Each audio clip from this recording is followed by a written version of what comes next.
तटे भीमरथ्या वरं पुण्डरीकाय दातुं मुनीन्द्रे समागत्य तिष्ठं तमानन्दकन्दं परब्रह्मलिङ्गं भजे पाण्डुरङ्गम्।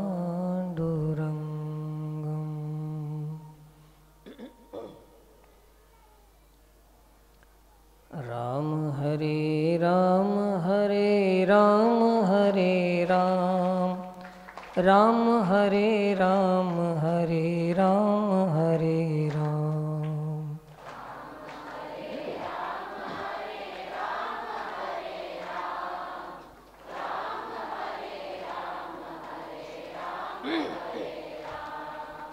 राम हरे राम हरे राम हरे राम राम हरे राम हरे राम हरे राम।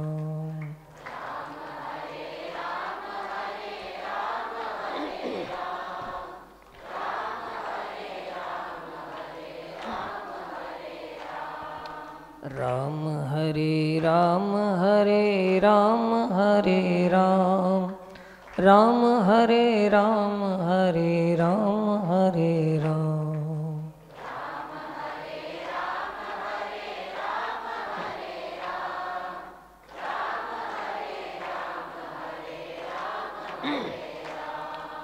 राम हरे राम हरे राम हरे राम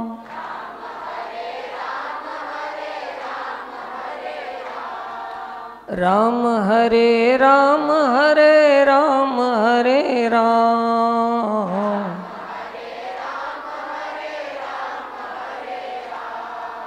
राम हरे राम हरे राम हरे राम राम हरे राम हरे राम हरे राम।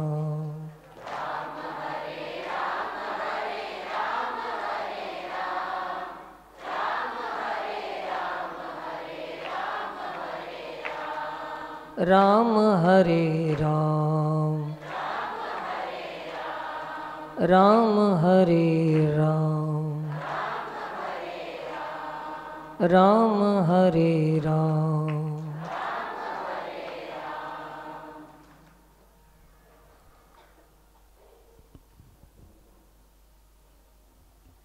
श्री गुरु कृपेने आजच्या या सत्संग कार्यक्रमामध्ये श्री गुरुचं स्मरण वंदन करून उपस्थित समस्त संत सज्जन भाविकांना व्यासपीठावरून साष्टांग दंडवत प्रणाम आहे।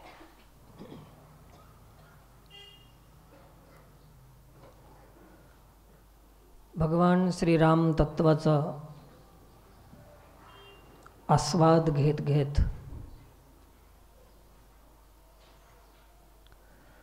आपणाला आपली यात्रा पुढे पुढे घेऊन जायची आहे।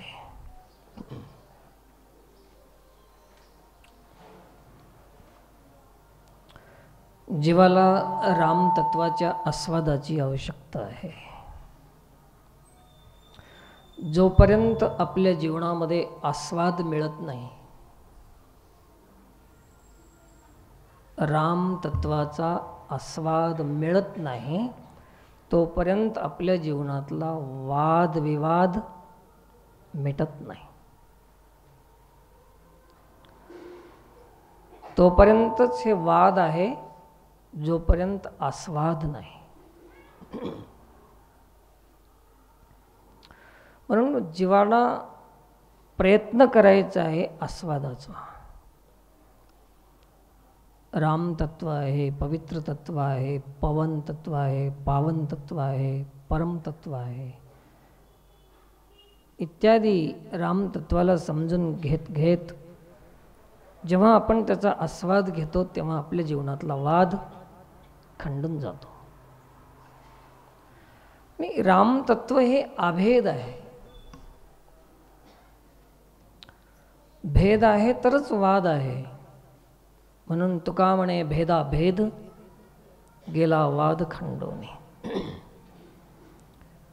गुरु शिष्य वाद संवाद होऊन जाते.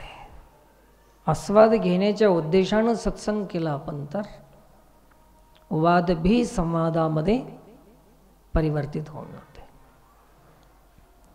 आणि जेव्हा जेव्हा रामतत्वाचं विस्मरण होते तेव्हा संवाद भी वादामध्ये रूपांतरित होऊन जाते.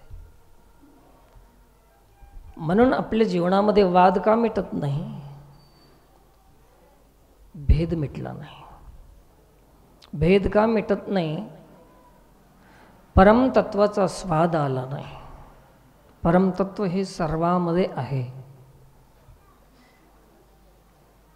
व्यापक आहे, सर्वत्र आहे. तत्व हे कधी परिस्थितीवर वस्तुस्थितीवर अवलंबून नाही. लहान थोर श्रेष्ठ कनिष्ठ इत्यादी गोष्टीवर ते तत्व अवलंबून नाही. संसारामध्ये जेवढं काही आहे लहान मोठं बरं वाईट ते संपूर्ण संसार त्या रामतत्वाचा आश्रयानं आधारावरच हे सगळं चालतं. चोराला बी चोरी करायची असली तर त्याच्याच आधारानंच करावं लागतं. सज्जनाला सत्कर्म करायचं असेल तर त्याचाच आधार घेऊन करावं लागतं. चोराला चोरी करण्याचा आधार बी तत्व आहे. सत्कर्म करणाऱ्या सज्जनाला सत्कर्म करण्याचा आधार भी तत्वच आहे. दोन्हीचा आधार तेच आहे. परंतु त्याचा स्वाद घेतला तर विवाद मिटते आणि तेच चोर एक साधू होऊन जाते. आणि त्याचं जर ओळख नाही झाली तर साधू भी चोर होऊन जाते. थोडं समजून घ्या. एक तत्वाचा जर आपण ओळख नाही झाली तर बऱ्याच वाईट होऊन जाते. आणि त्या तत्वाची ओळख जर झाली तर वाईटाचं बरं होऊन जाते. असे कितीतरी उदाहरण आपल्याला पाहता येईल. आपल्या सर्वांना एक गोष्ट माहीत आहे, महर्षी वाल्मिक ऋषी हे ऋषी होते का आधी? काय होते माहीत आहे ना सर्व? चोर होते. मग साधू का झाले?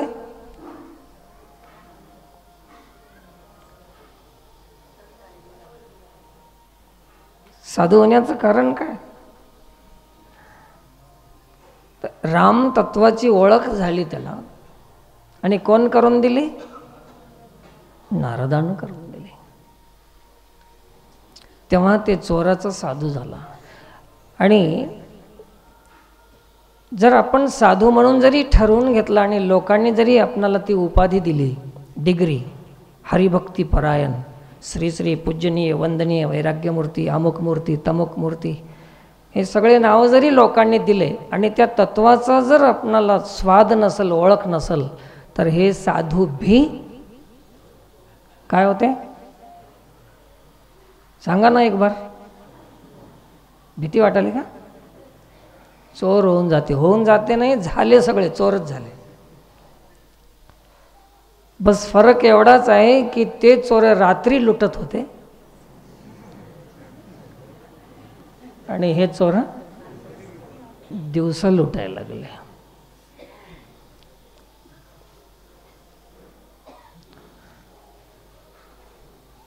ते चोर नाराज करून लुटत होते, हे चोर राजी करून लुटाले समाजाला.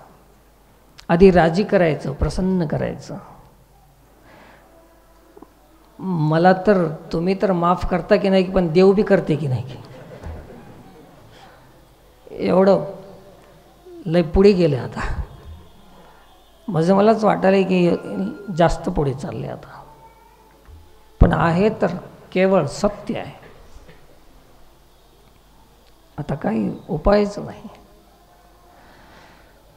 राम तत्वाचा स्वाद मिळाल्यानंतर त्याने या सांसारिक पदार्थाचा आस्वाद कशाला घेत बसते? सरल सरल है नहीं?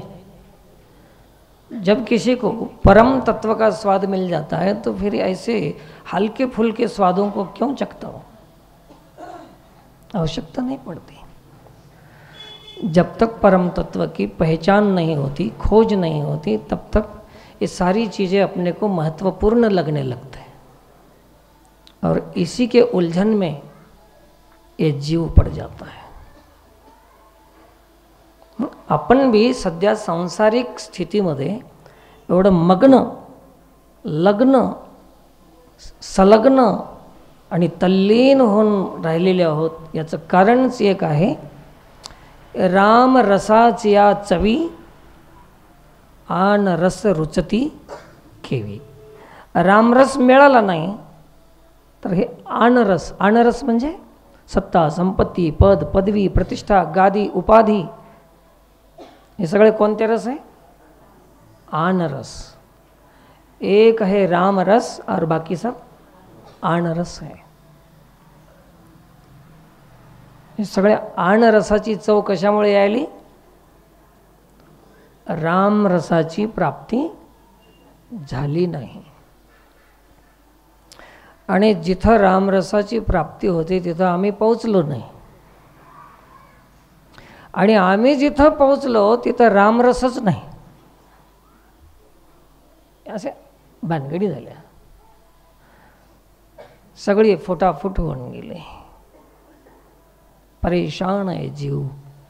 इतने सत्संग करते, इतने पुराण पढ़ते, इतने हनुमान चालीसा करता है आदमी, इतनी सुंदर कांड के पाठ हो गए, लेकिन अभी भी शांति, समाधान, सुख क्यों नहीं मिला? परेशानी आहे, तिथपर्यंत पोहोचलंच नाही।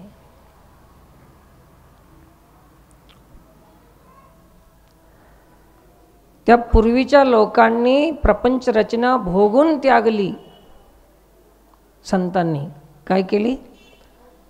प्रपंच रचना सर्वही भोगून त्यागिली। आणि आम्ही जसजसे मोठे साधू हो तसतसे त्यागातून भोगाकडे चाललो, भोग वाढत चालला आमचा। आता जर कोणी आरती लिहिली कोण्या महाराजासाठी तर अशी लिहावं लागेल, प्रपंच रचना सर्वही त्यागून भोगिली, अशी लिहावं लागेल। आता जगद्गुरु तुकोबारायासाठी लिहिली गेली, कशी लिहिली? प्रपंच रचना सर्वही भोगून त्यागिली। आता काय लिहावं लागेल म्हणा? त्यागून भोगिली। मला वाटते आता माझं सत्संग तुम्हाला चांगलं कळलं आहे असं मला वाटायलंय। आता शंका होती आजपर्यंत, पण आता वाटायलंय की कळलं आहे सत्संग। म्हणून राम तत्व हे राम राम का आहे? काय राम? आतापर्यंत जीवाला आराम मिळाला नाही, आतापर्यंत विश्राम मिळाला नाही, आतापर्यंत परिणाम मिळाला नाही, आतापर्यंत हे तिन्ही गोष्टी मिळाल्या नाहीत। आराम, विश्राम, परिणाम हे मिळाला नाही।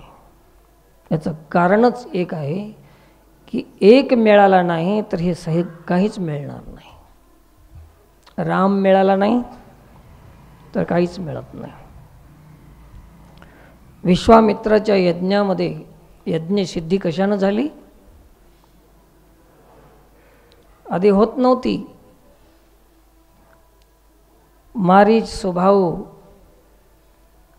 ताटिका असे राक्षस यज्ञाचा विध्वंस करीत होते नेहमी।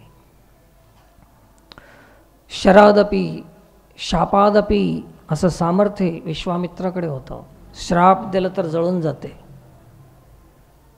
युद्ध करण्याची कलावी होती त्यांच्यामध्ये, धनुर्विद्या, अस्त्रविद्या, शस्त्रविद्या, मंत्रविद्या, सगळी विद्या पारंगत होते। कोण होते? विश्वामित्र मुनी। परंतु सिद्धीला जायना गेलं. एवढं असून भी आपल्याकडे काय नाही. घरदार, मकान, दुकान, संपत्ती, पद पदव्या, समाज, प्रतिष्ठा, गनगोत, सोयरे दायरे, सब कुछ है, फिर भी सिद्धि क्यों नहीं हो रही? सब था विश्वामित्र जी के पास, लेकिन सिद्धि नहीं हुई यज्ञ की. केवल राम का अभाव था. एक राम नसल तर सगळ्या विद्या व्यर्थ आहेत. एक राम नसल तर सगळी संपत्ती व्यर्थ आहे. शस्त्रविद्या, अस्त्रविद्या, मंत्रविद्या सगळ्या व्यर्थ आहेत विद्या. 14 विद्या, 64 कला एका रामा वाचून व्यर्थ आहेत. ते कसं? तुम्हाला वाटेल की राम नाही तर हे विद्या कशा व्यर्थ होतात? सांगतो. रंग आहे, रूप आहे, नाक, डोळे, सुंदर सौंदर्य, शरीर यष्टी सुदृढ आहे, मजबूत आहे, पुष्टी आहे, तुष्टी आहे, एकदम बढ़िया शरीर, खूबसूरत आहे. फक्त त्याच्यामध्ये काय नाही, व्यर्थ आहे की कामच आहे? मग तसंच आहे, सगळं व्यर्थ आहे. आता समजलं? तर ज्या ज्या गोष्टीला शोभा आहे ती कशामुळे आहे? कलेची शोभा, कलावंताकडे असलेल्या कलेची शोभा कशामुळे आहे? विद्वांस जे आहेत, विद्या आहे, विद्वान आहे, त्याच्याकडे विद्येची शोभा कोणामुळे आहे? रामामुळे आहे. सुंदर आहे, सौंदर्य आहे, त्या सौंदर्याची शोभा कशामुळे आहे? चैतन्याची शोभा शोभत असे. ज्याच्याकडे जे शोभत आहे ते कोणामुळे शोभते?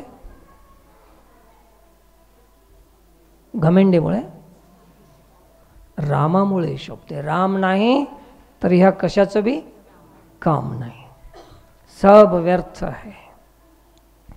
विश्वामित्राला कळालं की आपल्याकडे आहे पण सगळं रामा वाचून व्यर्थ आहे. म्हणून विश्वामित्र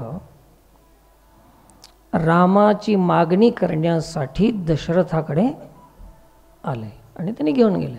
सगळ्यांना माहीत आहे की जेव्हा राम आले तेव्हा विश्वामित्राचा यज्ञ सिद्धीला गेला, सिद्ध झाला. तर असं रामा वाचून कुठलीही गोष्ट सिद्ध होऊ शकत नाही. रामा वाचून कुठलीही गोष्ट सिद्धीला जाऊ शकत नाही. ज्याच्याकडे जे आहे त्या सगळ्या गोष्टीची शोभा, आधार कोण आहे? राम आहे. सौंदर्याची, विद्येची, संपत्तीची, प्रतिष्ठेची, आपल्या ज्या ज्या काही मोठेपणाची, प्रत्येकाला जी जी शोभा आहे. आपणाला काय वाटते की आपल्यात कला आहे ना, त्या कलेचा मोठेपणा आहे, माझाच मोठेपणा आहे, आपला नाही ते मोठेपणा. एखाद्या महाराजाला कोणी मोठेपणा देत असेल तर ते मोठेपणा महाराजाचा नव्हे, महाराजात असलेल्या विद्येचा, ज्ञानाचा मोठेपणा आहे. आणि ते ज्ञान कोणाचं आहे? रामाचं आहे, म्हणजे देवाचं आहे. त्याला काही बी नाव द्या बरं का, असं अधिक माझ्याकडून काही आफत नाही. तुम्ही राम म्हणा नाहीतर शंकर म्हणा, तुम्ही काही बी म्हणा, त्याचं नाव कोणतंही द्या, पण एक तत्व. राम राम म्हणलं तर कोणाकोणाला राम आवडत नसेल तर दुसरं नाव ठेवून घ्या, आम्हाला काही आफत नाही त्याची. जो भी नाम आपको रखना है रख लो. हनुमान तो हनुमान सही, उसमें क्या.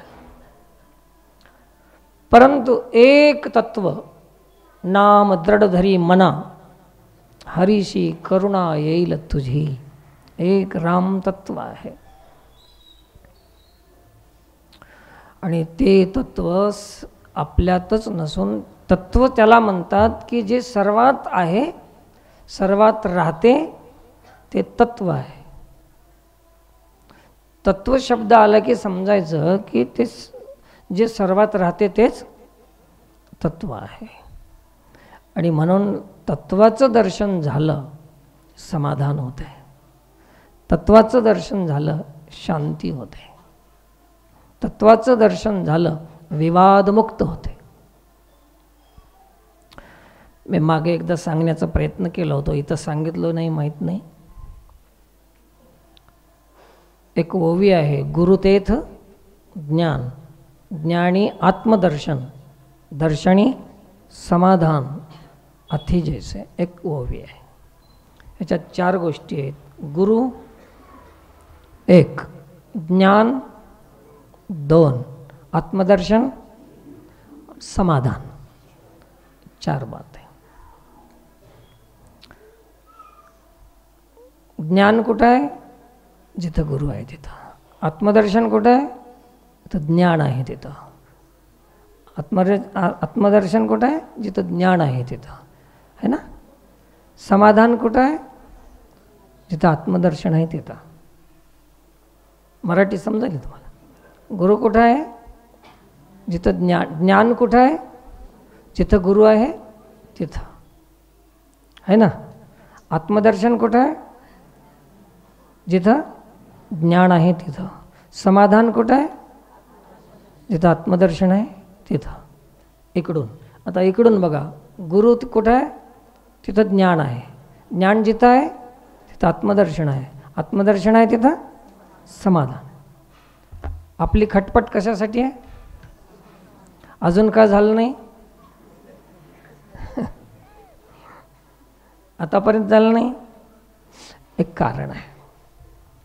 एक आत्मदर्शन आहे आणि एक अनात्मदर्शन आहे. किती? हे किती आहे? 2. अनात्मदर्शन म्हणजे काय? हे संसार, हे सृष्टी, हे कोणतं दर्शन आहे? अनात्मदर्शन आहे. आता हे शरीर आहे, हे शरीर अनात्मा आहे की आत्मा आहे? हां, काय? अनात्मा. आत्मा म्हणल्यावर मरत नव्हतं हे. नाशिवंताला काय म्हणतात? अनात्मा. हां, तुम्हाला हे शब्द माहीत नव्हता, माझीच चूक झाली. शाश्वताला आत्मा म्हणतात आणि नाशिवंताला अनात्मा म्हणतात. आता सांगू शकता तुम्ही, हे शरीर अनात्मा आहे की आत्मा? हां, हे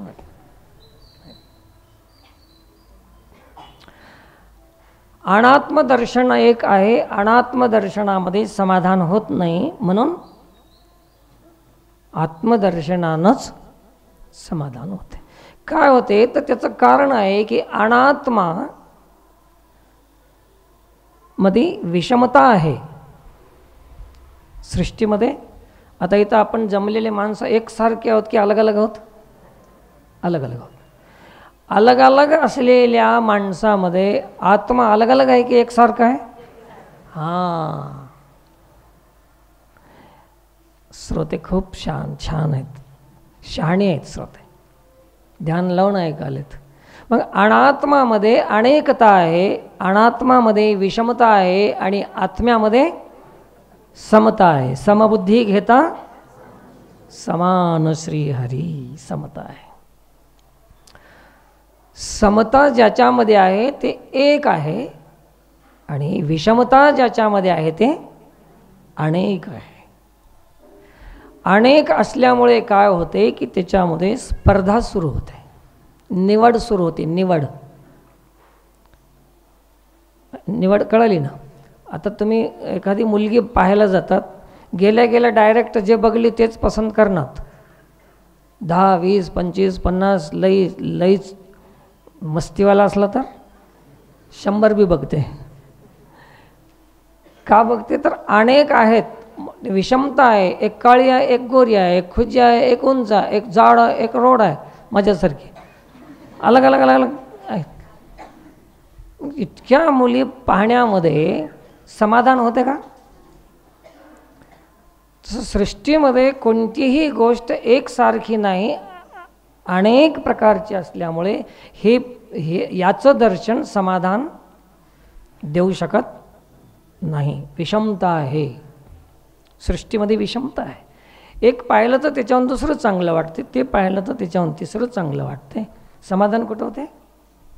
समाधान तेव्हा होते की त्याच्यापेक्षा दुसरं काहीच चांगलं नाही आणि दुसरं नाही, एकच आहे, तेव्हा समझ गए ना बात को? मराठी अच्छी समजती. तर हे अनेकता आहे, हे अनात्मदर्शन आहे आणि एकता आहे ते आत्मदर्शन आहे. मग समाधान केव्हा होते? आत्मदर्शनानं होते. आता हे सृष्टीकडे पाहिलं, व्यक्तीकडे पाहिलं तर सृष्टीमध्ये गुणदोष आहेत, विषमता आहे. एक पापी आहे, एक पुण्यवान आहे, एक काळा आहे, एक गोरा आहे, एक चांगला आहे, एक वाईट आहे, एक अनुकूल आहे, एक प्रतिकूल आहे. समाधान देऊ शकते हे सृष्टी? ठीक आहे. आतापर्यंत तुम्ही किती किती किती सुंदर माणसाला बघल्यावर समाधान झालं? झालंच नाही. अजून पाहूच वाटते दुसरं. किती विषय भोगल्यानंतर समाधान झालं? अजून आपल्यापेक्षा कोणीतरी भोगी मोठा आहे त्याच्याकडे बघून पुन्हा ईर्ष्या पैदा होते की माझ्यापेक्षा त्याच्याकडे जास्त आहे. हे समाधान देणारी सृष्टी नाही. मग आत्मदर्शन काय आहे? तर या सृष्टीमध्ये अनात्म असलेल्या, उपाधी असलेली सृष्टी, ह्या प्रत्येक अलग अलग दिसणाऱ्या शरीरामध्ये, वस्तूमध्ये आधार एक आहे. त्या एक आधाराचं दर्शन, एक आत्म्याचं दर्शन म्हणजेच समाधानाचं कारण आहे. आणि हे कशानं होते? आत्मदर्शन ज्ञानानं होते. कोणतं? हे पोट भरायचं शाळेत शिकलेलं ज्ञानानं होईना ते. गुरुतेथ ज्ञान, ज्ञानी आत्मदर्शन, दर्शनी समाधान अति जैसे. आम्हाला दर्शन कशाचं होते आता पाहिल्यावर? आता मला कोण दिसाले? हे बाया दिसाल्या, हे गडी दिसाले, ते तिकडे लहान मोठे, कोणी खाली बसले, कोणी वरी बसलं, हे सगळं दिसाले, अलग अलग अलग अलग विषमता दिसाली मला. आणि संतांनी जेव्हा पाहिलं तेव्हा काय दिसलं? हे सृष्टी बघितली नाही. सृष्टीमध्ये, उपाधीमध्ये, शरीरामध्ये कोण आहे त्याला पाहण्याचं ज्ञान संताकडे आहे. ते ज्ञान पैगा बरवे, जरी मणी अथी आणावे, तरी संताया भजावे सर्वस्वेसी. माऊली सांगतात की ते तत्वज्ञ आहेत, तत्वाचा स्वीकार करतात, ते तत्वज्ञ आहेत. बोलणारे तत्वज्ञ नाही, जे आत्मदर्शन करतात ते तत्वज्ञ आहेत. आणि जे अनात्म सृष्टीचं दर्शन करतात ते तत्वज्ञ नाहीत. आम्ही त्याला तत्वज्ञ, ज्ञानी, पंडित, महाराज नाव देतो. एक ओवी आहे, सुंदर ओवी आहे. तैसे उपाधी माझी गुप्त, चैतन्य असे सर्वगत, ते तत्वज्ञ संत स्वीकारिती. कोणते संत? तत्वाचा स्वीकार करणारे तत्वज्ञ आहेत. आम्ही तत्वज्ञ केव्हा होऊ? जोपर्यंत आम्हाला शरीराच्या पलीकडे जाऊन आत्मज्ञानाचं दर्शन होईल, आत्म्याचं दर्शन होईल, तेव्हा आम्ही कोण होऊ? तत्वज्ञ, संत. ज्याला सृष्टी दिसते ते संत नाही. सृष्टीत काय आहे हे दृष्टी ज्याला आहे ते संत आहे. हे अवघड आहे काम. म्हणून हे जर दिसलं की त्याचा स्वाद ज्यांनी घेतला त्याचा वाद मिटून गेला. आता बी काही महाराज मंडळी येथे बसले की वादच करीत राहतात. का करतात? ते तत्वज्ञ नाहीत. जिथं तत्वज्ञ आहे तिथं संवाद आहे, आणि जिथं तत्वज्ञ नाही तिथं विवादच आहे. भले महाराज लोकांची का हे राही ना, सभा, पण विवादच विवाद आहे. आता इथं त्या शाही स्नान, आता कुंभमेळा है, बिना झगड़े का कुंभ मेला अभी तक नहीं हुआ. देखा किसी ने? स्नान के लिए पहले हमारा मान है, पहले हमारा मान है. हे तत्वज्ञ आहेत का? हे मठज्ञ असतील, शिष्यज्ञ असतील, है ना, धनज्ञ असतील.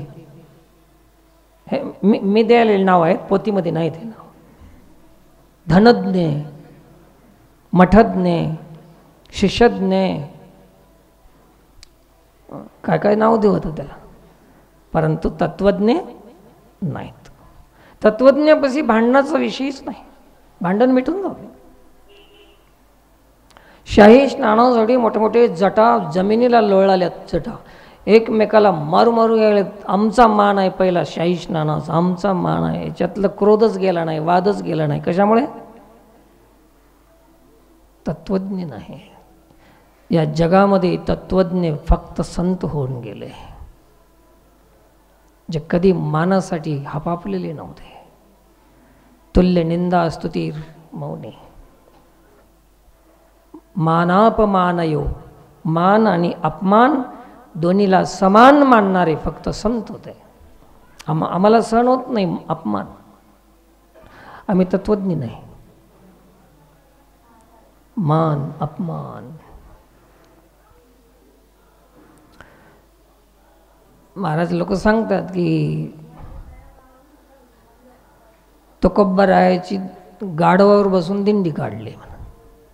आमचे गुरु महाराज सांगत होते, है ना, ऐकले का कोणी? गावामध्ये फिरू लागले, हसाले लोक. महाराज बी वरी बसून हसू लागले. अरे काय बेशरम महाराज आहे, याला दिंडी काढली गाढवावर बसून तर अजून हसण्यावरच आहे. महाराजाला विचारले, महाराज तुम्हाला काही वाटत नाही का? काय गाढवावर बसून दिंडी काढली, अपमान वाटत नाही तुम्हाला? महाराज म्हणले, अपमान कशाचे आले, मला लई खुशी झाली. म्हणले माझ्या लग्नामध्ये वरात काढायची राहिली होती, लोकांनी फुकट काढली माझी, मला खुशी आहे त्या गोष्टीची. काय हात धुवून गेली बाबा तत्वज्ञांची. याला कोणते म्हणाव? हे तत्वज्ञ आहेत. याचा अर्थ असं नाही की मग तुम्ही गाढवावर बसून परीक्षा घेऊ नका कोणाची. एक सांगाल होतं मला गंमत. कधी मान आणि अपमान त्यांच्या जीवनामध्ये शिवलंच नाही. महाराजांचा अभंग आहे, लाज भय शंका दुराविला मान, आहे की नाही, नकळी साधन या परते. दुसरं काहीच माहीत नाही. आता मानाच्या भानगडीच भानगडी. आमचा मान आहे काल्याच्या कीर्तनाचा, तत्वज्ञ आहे का? आमचा मान आहे प्रारंभ हातानं, आमच्या हातानं सुरुवात झालं पाहिजे, तत्वज्ञ आहे.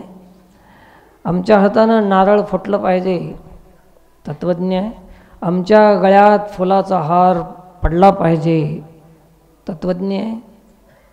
तत्वज्ञ म्हणजे याचा आणि त्याचा काही संबंध नाही, हे तत्वज्ञ आहे. परंतु एक गंमत आहे की तत्वज्ञ असल्यावर हे होते, असं आपण म्हणल्यानं ते होत नाही. तत्वज्ञ झाल्यावर ते आपोआप होते, केल्यानं होत नाही. त्यापेक्षा तत्वज्ञ बी नाही आणि हे बी नाही म्हणलं तर जमणार, हे तरी करून घेऊ द्या. दोन्ही कोण कशाला? हे बी गेलं आणि ते बी गेलं, दोन्ही जाऊ नये ना या लोकांचं, हे तर होऊ द्या पाप विचार, एवढं तरी होऊ द्या. तर तत्वज्ञ तत्व आपल्या केंद्रबिंदू काय आहे सत्संगाचा सध्या? तत्व. कोणतं? राम तत्व. म्हणून हे आता रामायण होईपर्यंत हे तत्वच चालणार. त्या तत्वाचं दर्शन गुरुच्या ज्ञानानं होते. गुरुशिवाय ज्ञान नाही, ज्ञानाशिवाय दर्शन नाही, दर्शनाशिवाय समाधान नाही. म्हणून तेव्हा आपलं समाधान होऊ शकते. अन्यथा विषमता असलेल्या, गुणदोष भरीत असलेल्या या सृष्टीमध्ये, संसारामध्ये आपण जर दर्शन केलं तर आपलं समाधान कधीही होऊ शकत नाही. आता आपण सत्संगला आल्यानंतर आपणाला सत्संगामध्ये काही चर्चा करत असतील, तुम्ही सांगणं गेलं तरी मला ऐकू येते.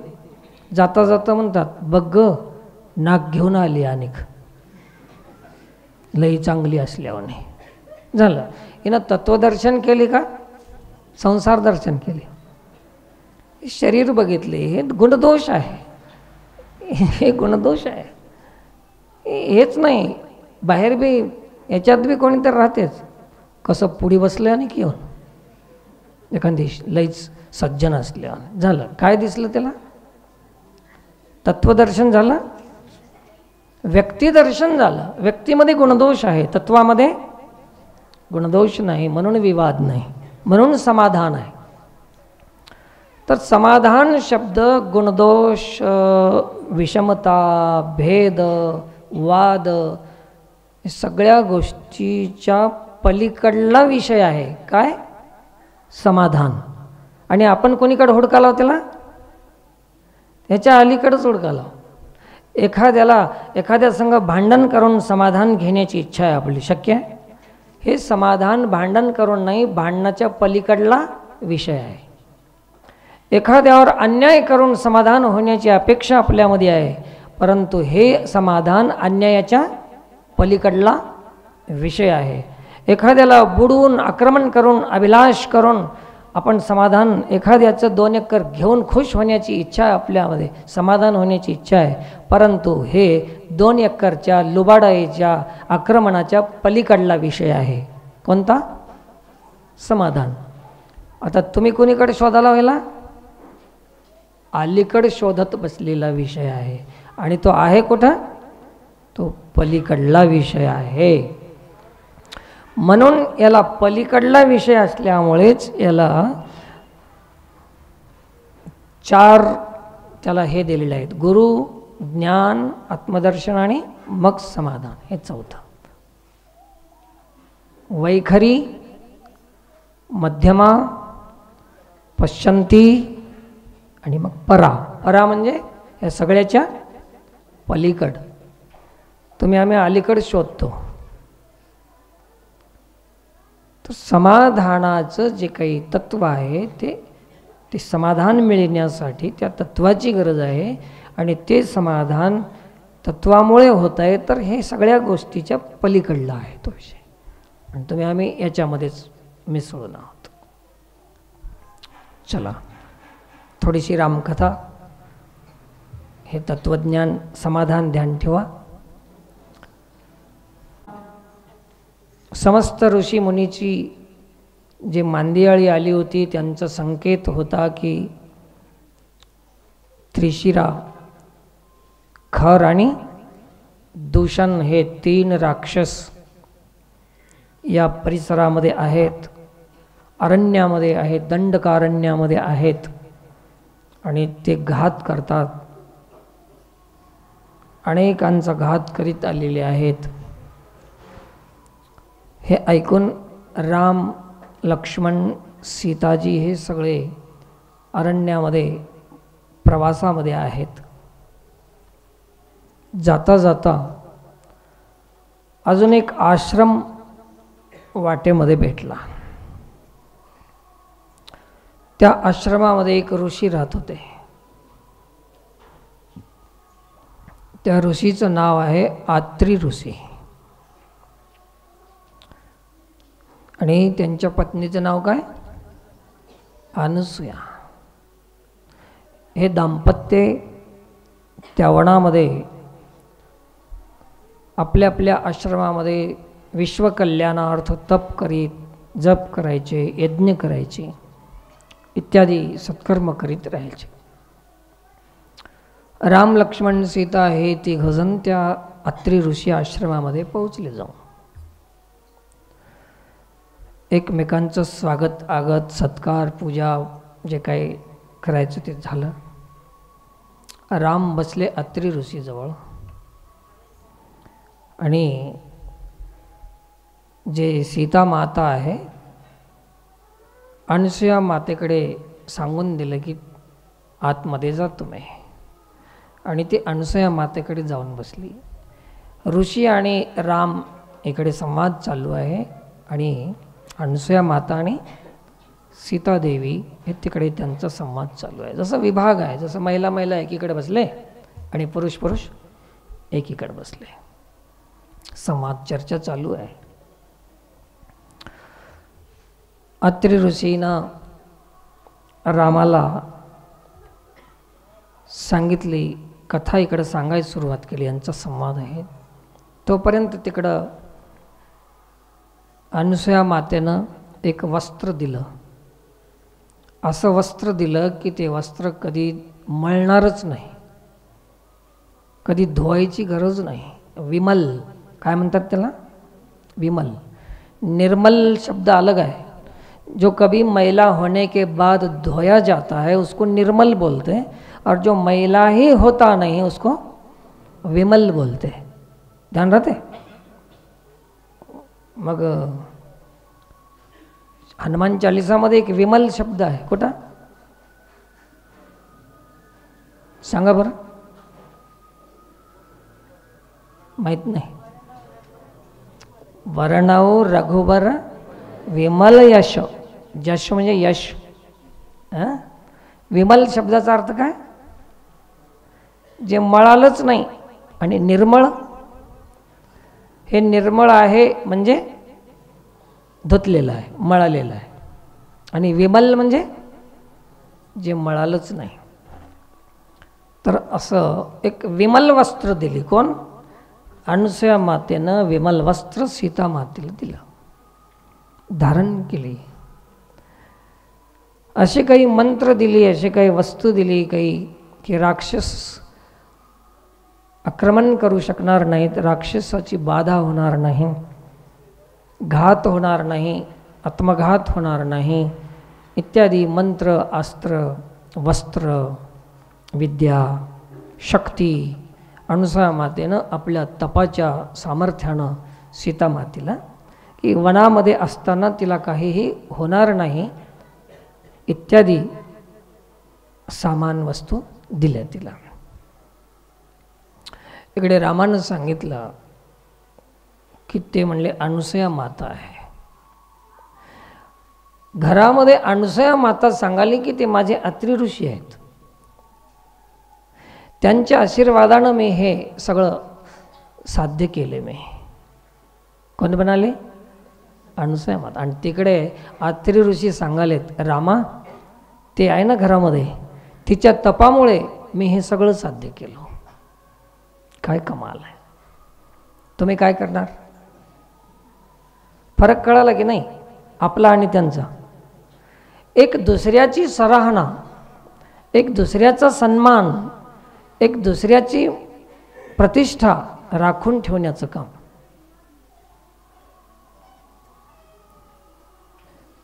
हे राम, हे तुझी जननी आहे.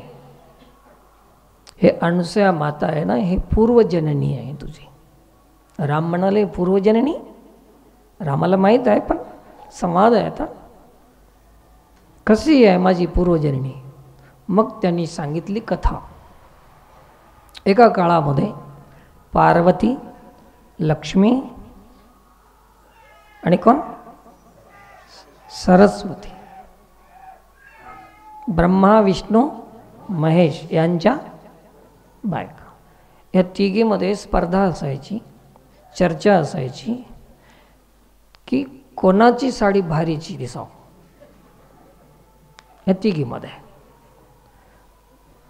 कोणाचं त्याला काय म्हणते, डेकोरेशन, काय मेकअप, मला ये ना इंग्लिश आहे ना, मला काय, कोणाचं चांगलं दिसावं हे त्यांच्यामध्ये स्पर्धा असायची. तिला वाटायचं की मला जगामध्ये श्रेष्ठ म्हणावं, तिला वाटायचं की मला जगामध्ये श्रेष्ठ म्हणावं. तुम्हाला वाटणं काय? वाटणं वाटतेच की. या तिघीमध्ये स्पर्धा व्हायची, भांडून घ्यायच्या तिघीजण. अगं तू काय, मीच शानी आहो. ते म्हणजे तूच काय, मीच शानी आहो. देवाच्या बायका. आता देवाच्या बायका जर असली स्थिती आहे, असली दुर्दशा आहे, त्या राक्षसांचं काय सांगावं, माणसाचं तर काय सांगावं, काय हालत असेल बायांची. भांडून घ्यायचे तिघीजण. समजावून बघितले, ब्रह्मा विष्णू महेश म्हणले कसं करूत, काय करूत, समजून बघूत. माणूस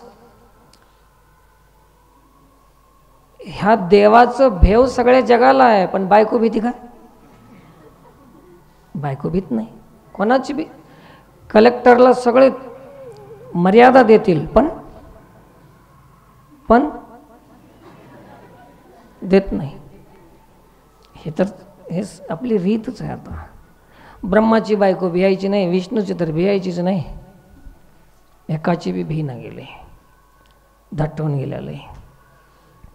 चिंता करू लागले की कसं करू. म्हणजे यांचं घमंड आली, याला घमंड आली, काय करूत. चला म्हणे ह्या तिघीची घमंड काढण्यासाठी आपण एक योजना करूत, योजना.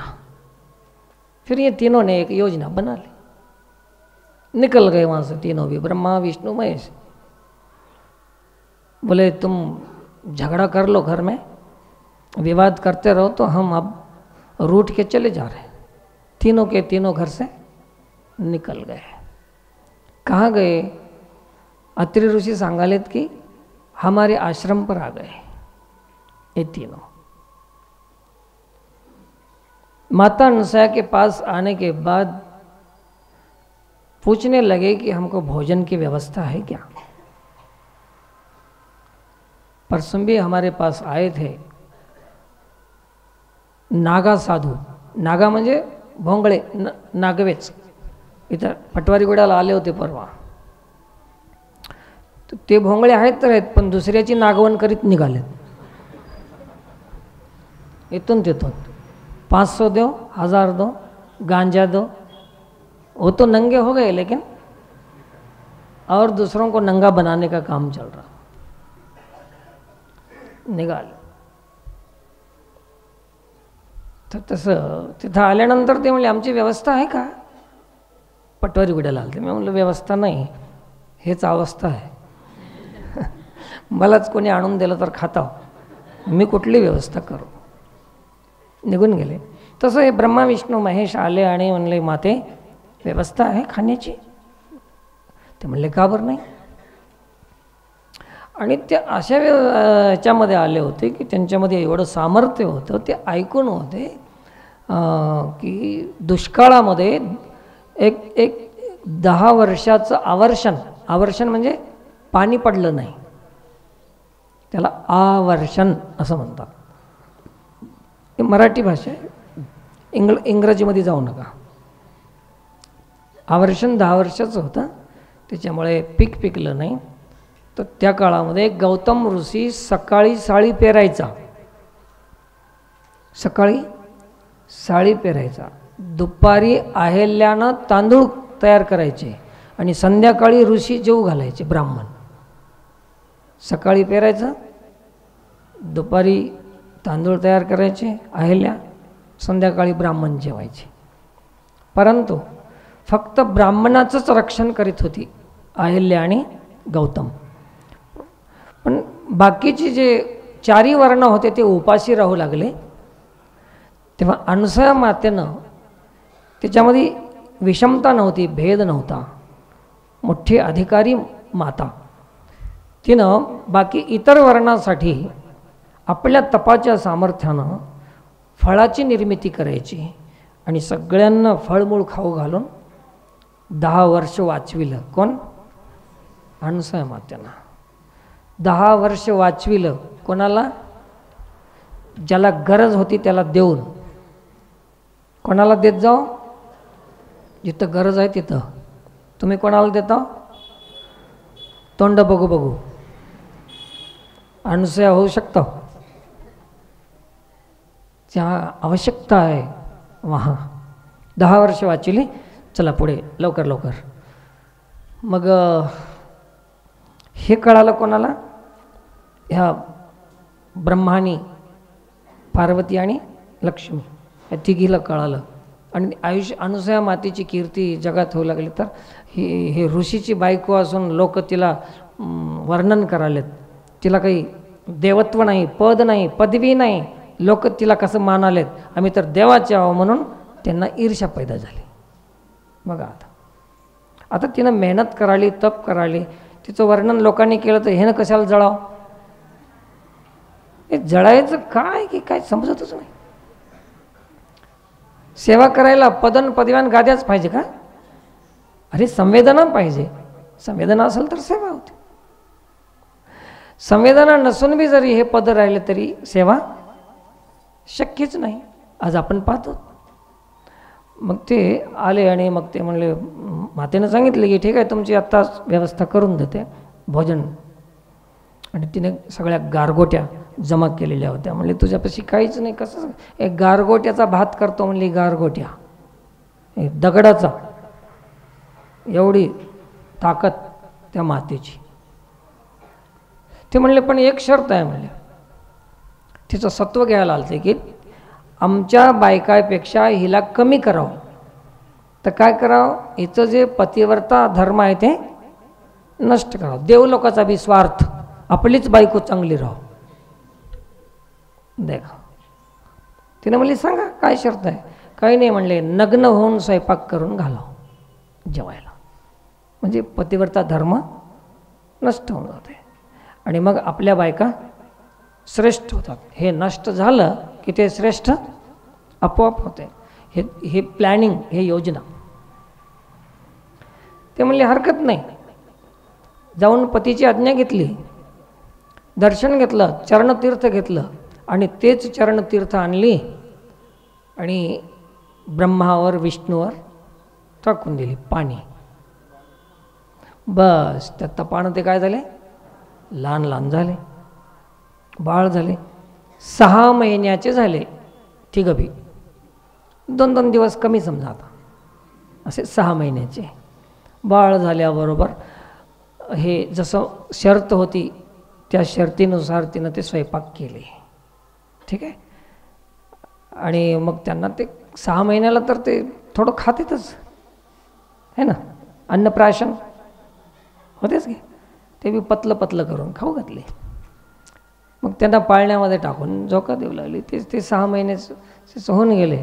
ते देव होते, परंतु दुसऱ्याचा छळ करायला गेल्यामुळे काय झालं?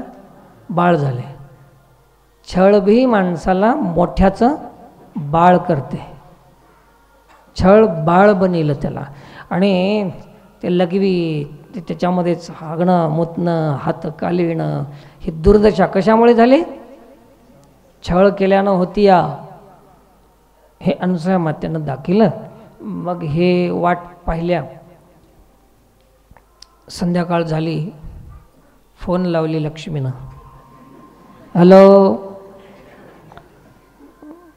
गेला असेल इच्छोड्याला, वाटलं तिला.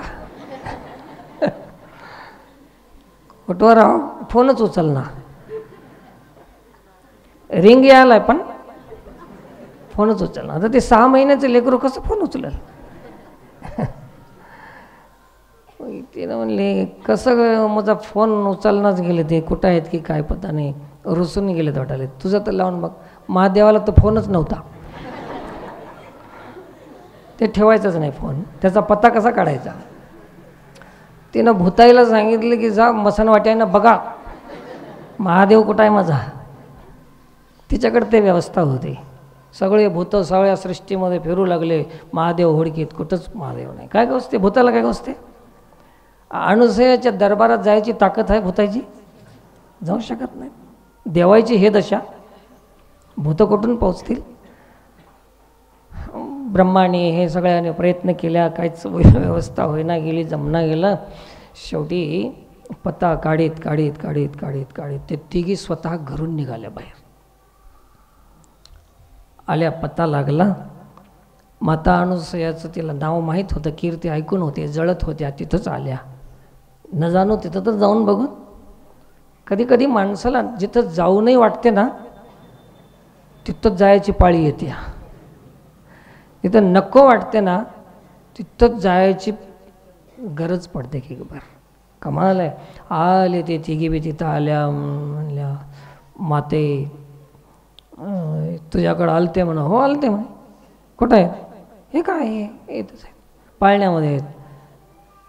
तिघं बी असं खेळाले, नाचाले, एकमेकाला बघालेत, हसालेत. कसं राहता? काही नाही, याची घमंड बी गेली ना आपली बी गेली. आता रडायला सुरू केल्या. माते आमचे नवरे आम्हाला देत. ते म्हणले घेऊन जा, इथं घेऊन जा. असले बारके नेऊन काय करावं? याला कुठं पोसत बसा होता? हे आम्हाला पोसणारे, याला असं नेल्यावर आम्हीच याला पोसावं लागते म्हणले. रडू लागल्या. शरण आल्या. कोणाला?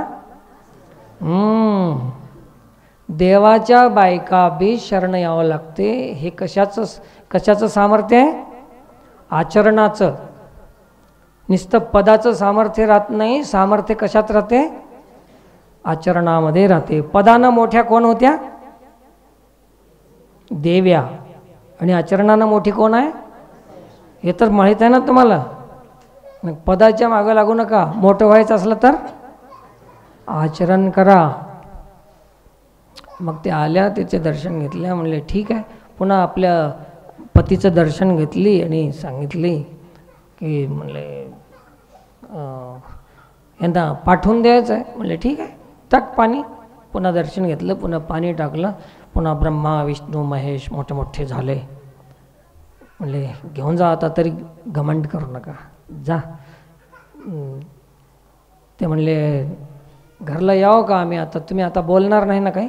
आता काहीच म्हणणं हो म्हणले, आता गुन्हानं राहता. मग ते तिघाला घेऊन गेले.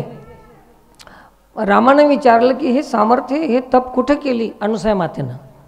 10,000 वर्षाचं तप हे सामर्थ्याचं आहे. तर हे तप कुठं केले? तर तेव्हा भगवान अत्री ऋषी सांगतात की रामा हे कुठं वनात गेली नाही, हे कुठं हिमालयाला गेली नाही, कुठंच घर सोडून गेली नाही, कधी पूजा अर्चा केली नाही, कधी हळद कुंकू लावली नाही, कधी उपास धरली नाही, कधी व्रत केली नाही, कधी एक लोटा जल टाकली नाही, काहीच केली नाही. मग केली काय? त्यावेळेस त्यानं सांगितलं अत्री ऋषीनं की माझी जसं लग्न झालं तसं ह्या वयापर्यंत आत्तापर्यंत एकही माझं वचन उल्लंघन केली नाही. 1 सेवा केली, 2 आणि आचरण केली, 3 आणि 4थी गोष्ट आहे सगळ्यात श्रेष्ठ आणि भारीची गोष्ट आहे की आतापर्यंत हे जगामध्ये कोणावरही आतापर्यंत हिनं असूया केली नाही. असूया म्हणजे ईर्ष्या, जळायचं. आज तक भी किसी पर ईर्ष्या नहीं की, असूया नहीं किया इसने. सबसे बड़ा तप क्या है? किसी पर नहीं जलना. थोडे भी मनामध्ये भी जळू नाही कोणावर. तुमची आमची तर राख होऊन गेली जळून जळून दुसऱ्यावर. मग हे व्रतन उपवासन लोटा जलन काय काम करणार? सगळ्यात मोठी उपासना काय सांगितली? असूया. असूया, ज्याच्यामध्ये असूया नाही तिचंच नाव अनअसूया, म्हणून तिचं नाव अनुसया. हे कथा कोण सांगलं? स्वतः अत्री ऋषीनं रामाला सांगितली. आणि इथून पुढे रामानं पुढचा मार्गक्रमण करीत निघाले. आपण बी आता पुढे जाऊ. जाता जाता संकेत होऊ लागले.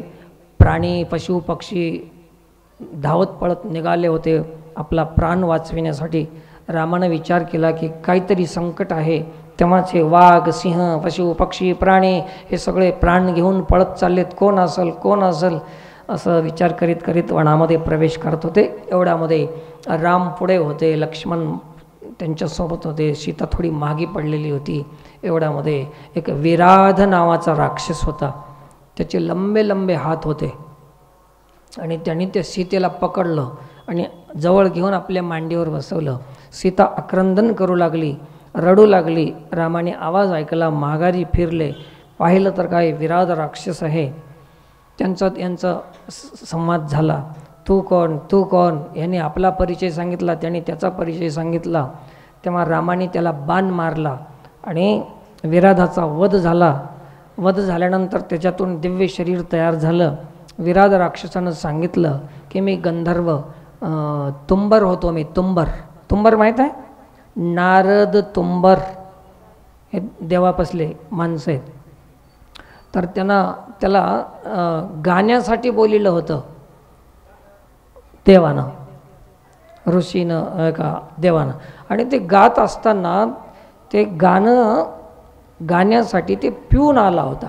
आता बी काही लोक पिऊनच गातात, जास्त गाणारे कुठं तर ते पिऊन आला होता. त्या पिण्यामध्ये त्याचा ताल चुकल्यावर ब्रह्मदेवानं शाप दिला, तुंबराला ब्रह्म राक्षस होशील म्हणून. मग ते विराध नावाचा राक्षस होऊन शापामुळे झाला होता. त्यांनी आपली कथा सांगितली की मी असा शाप झाला, गाण्यामध्ये ताल चुकला होता आणि मी पिऊन गायलो होतो.